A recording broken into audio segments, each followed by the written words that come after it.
जोङो बे इलेक्सननि गोबां मिथिङाव गिदिंबाय बै मिथिंफ्राव खालि दारि खेबज्रां खेबज्रां खुगाया जुमाय मोनामनायफ्रासो आर'नाइ फालि सोदोंमोन आं बे नोंथांमोननि जायगायाव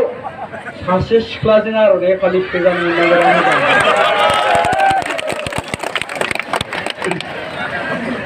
सिख्ला मानसिजों आर'नाइ फालि सोजामोना बिराद मोजां मोनदां दा मोनायाव ओंखाम सोंखाम जालां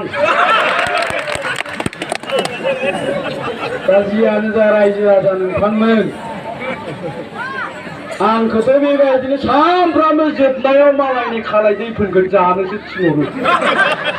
जोबनायावसो थिनहरलायबाय नै आंखौ आरो बहाबा थांबावनांगौनो रागा जोंबा थांगार गाननाय नङादोलां दानो 5 घन्टासो लेक्सार होगोन आं होमबा मा थाबाय थागोन ना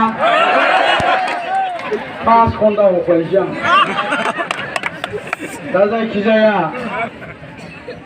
बिराद बुरजा मानसि जमा जादों बेबायदि मानसि जमा जानायखौ बिपिएफनि मानसिफ्रा होनदों गेलै बिपिएफनि फट' होग्राना फैला नायग्रा गोजासो होनना बुंदों ओंखायनो आंखौ बिपिएफनि मानसिफ्रा होनबाय होद नोंखौ मिटिंफ्राव लांनो हानाय नंलालै जोंखौ बदनाम होयो फैला नायनो फैग्रासो फैजोबो होनना बुंबाय दा नोंथांमोनासो मानो फैमारदों फैलाखौल' नायनो फैदों माथो फैलाखौ नुबायना रायजोबो फैलाखौल' नायनो फैनायफ्रा थांदो नुवाखै मा फैलाखौ नुबाय थांदो फैलाखौ नायनो फैग्राफ्रा ओइसो थांदों बाखिखिनिया आं सानदों जायफोर थाङाखै बिसोर गासिबो इउपिपिएलखौ मोजां मोननानै नोंथांमोननि केन्डिडेटखौ मोजां मोननानै बेवहाय फैदों होनना सानदों आरोखि नामा गतिके आखाखौनो खेबसे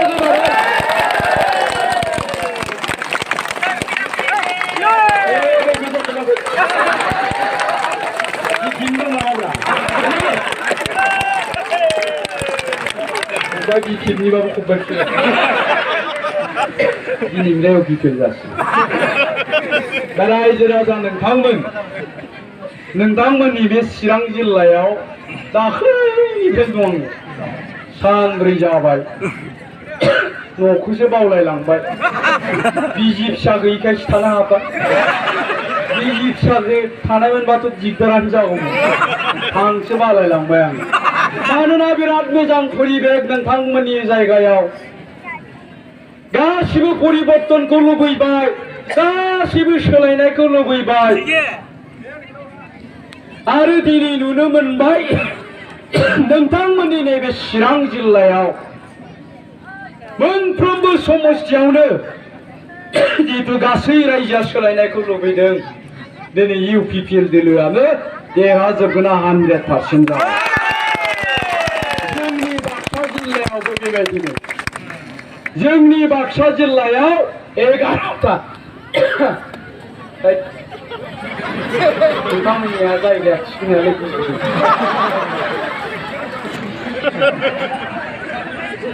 जोंनि बाक्सा जिल्लायाव 11टा समस्ति दं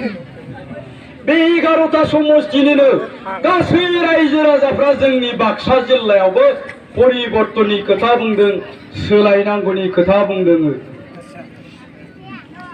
दा ओंखायनो दिनै जोंनि बाक्सा जिल्लायावबो